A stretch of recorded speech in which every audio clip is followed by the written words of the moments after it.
Assalamualaikum, ketemu lagi. Hari ini kita ngomongin timnas yang akan mengarungi babak ketiga Piala Dunia ya. Kita hitung-hitungan poin lah sekarang.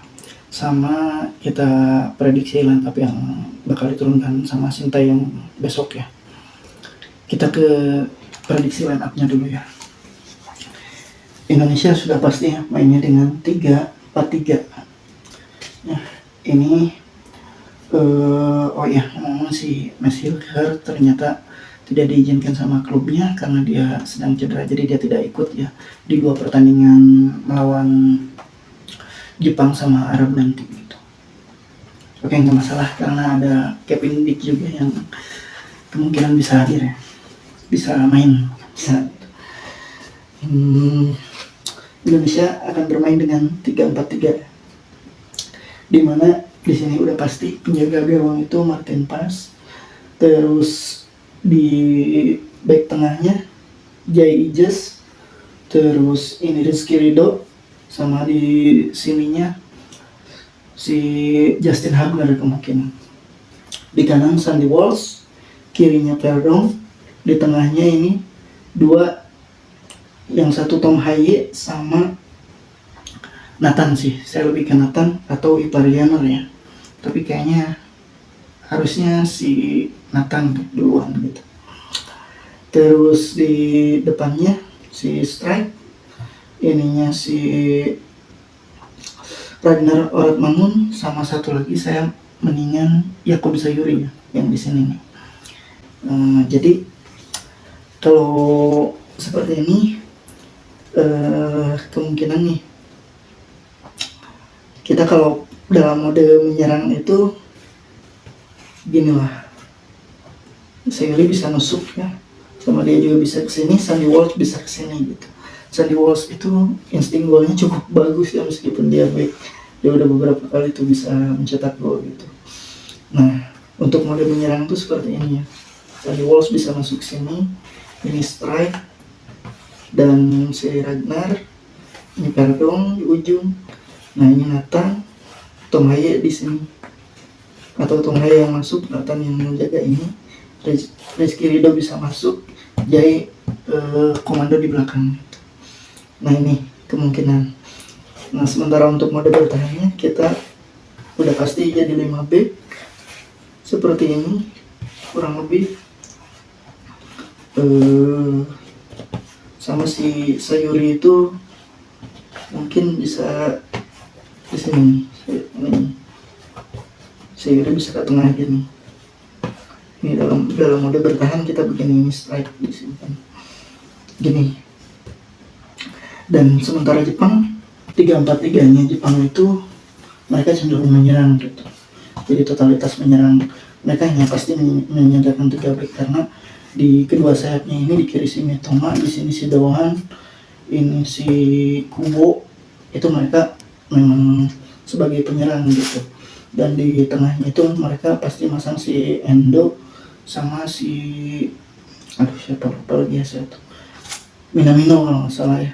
Nah itu, ini Jepang 3-4-3-nya cenderung menyerang, jadi kita mungkin bisa reaksi football lah, bisa mode bertahan gitu. Nah itu untuk formasi kemungkinan yang diturunkan.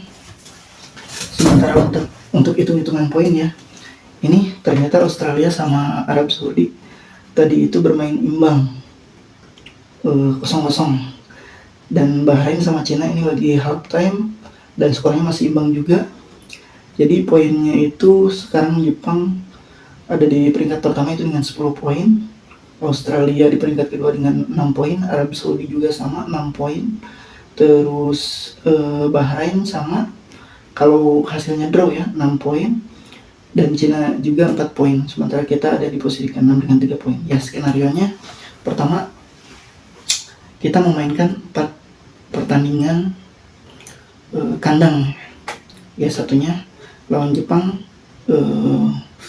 Arab, Bahrain, sama Cina. Nah, di 4 pertandingan ini kita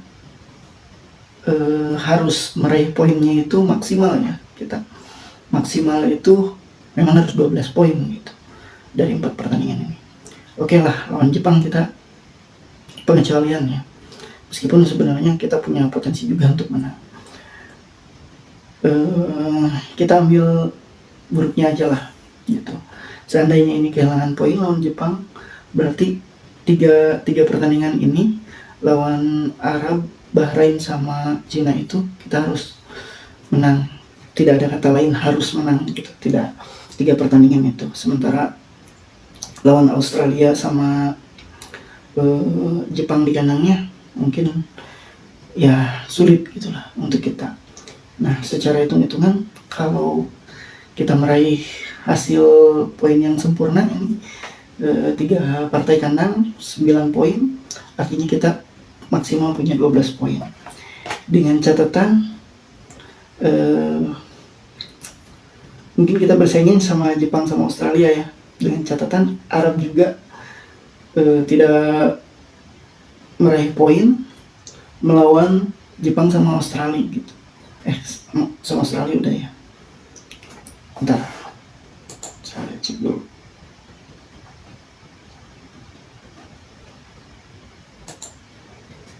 Mungkin kita bisa mengejar peringkat ketiganya gitu. Ya memang agak sulit sih kalau hitung-hitungan poin itu ya. Skenarionya pokoknya kita harus mengumpulkan kurang lebih 13 poin lah gitu. Seandainya besok cari seri lawan Jepang, memang agak berat juga sih kalau sebenarnya kita bisa menentukan sendiri ya, kita jangan sampai kehilangan poin besok ya lawan Jepang, itu kuncinya dulu deh. Setelah itu baru pikirkan pertandingan melawan Arab Saudi. Ya emang agak berat sih kalau untuk hitung-hitungan poinnya. Ya kemungkinan Jepang yang pasti lolos. Australia mereka bisa memaksimalkan dengan 1, 2, 3, 4, 5. Australia bisa meraih 18 poinan mungkin ya.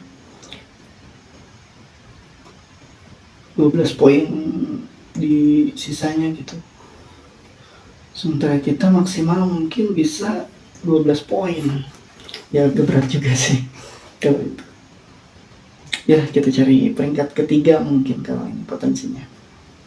Kalau untuk peringkat kedua kayaknya susah deh gitu. Ya itu paling saya agak gimana ya kalau untuk pertandingan ini. Tapi tetap harus optimis. Ya harus optimis kita bisa melawan. Tapi apapun juga itu hasilnya, yang jelas pemain udah berjuang. Dan ya meskipun hasilnya tidak yang diharapkan gitu, saya harap jangan sampai ada yang menghujat pemainnya, karena kita udah berusaha sekuat tenaga gitu, semaksimal mungkin. Ya paling segitu untuk ulasan kali ini. Jangan lupa besok kita nonton semuanya, kita dukung dengan doa. Terima kasih sudah menonton. Assalamualaikum.